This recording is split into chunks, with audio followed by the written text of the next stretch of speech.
Ipinagbabawal pa rin ang pangingisda sa mga dagat ng Cavite kahit na alis na ang karamihan ng langis na tumagas doon noong nakaraang linggo. May news to go si Marisol Abdurrahman live. Marisol. Hawi 5 araw nga matapos ang oil spill dito sa Cavite na nakaapekto nga sa ilang bayan kabilang na nga dito sa Rosario. Wala na halos ang langis sa dagat at wala na rin tayong naaamoy pero gaya nga na ngayon nabanggit, bawal pa rin ang mangisda at kumuha ng anumang laman dagat.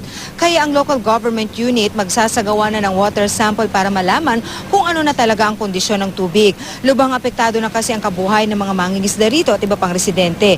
Ipinagbawal kasi ng BIFAR ang pangingisda matapos silang mag-ikot ng Biyernes at makita nga sa dagat at ang lawak ng oil spill. Samantala, Hawi, inalis na muna dito ang barkong MT Makisig dahil sa bagyo.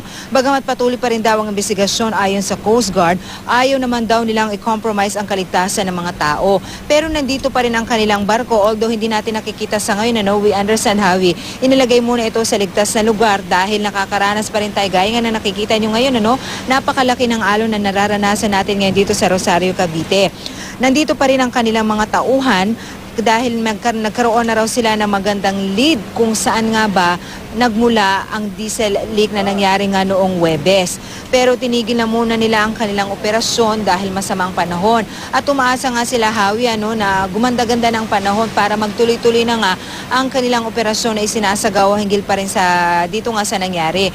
Kahapon nagsagawa na rin ng water sample ang BIFAR pero inaantabayan na natin ngayon kung ano na talaga ang magiging resulta nito. Sa ating panayam, Hawi, kanina sa mayor dito nga na si Mayor Nono Ricafrente, hanggang ngayon daw 5 days after nangyari ang oil spill, meron pa rin daw ilang mga residente ang nagsusurrender sa kanila ng mga krudo. Kapalit po yan ng bigas at sardinas na kanilang binibigay. Maliban dyan, Hawi, meron din po silang, ito nga yung tinatawag nilang food for work, kaya naglilinis sila ng mga water lilies sa dagat at yung mga iba pang naging bakas nga po ng oil spill noon, kapalit din po yan ng bigas at sardinas. Samantala, Hawi, simula kagabi nang dumating tayo dito, talagang napakasama ng panahon. Although sa mga oras na ito, hindi tayo nakakaranas ng pag-uulan, pero talagang masasabi natin magdamag na inulan ng lugar at hanggang ngayon, talagang napakasungit ang panahon, malalakas at malalaki ang mga alon na humahampas dito sa Port of Rosario. Hawi?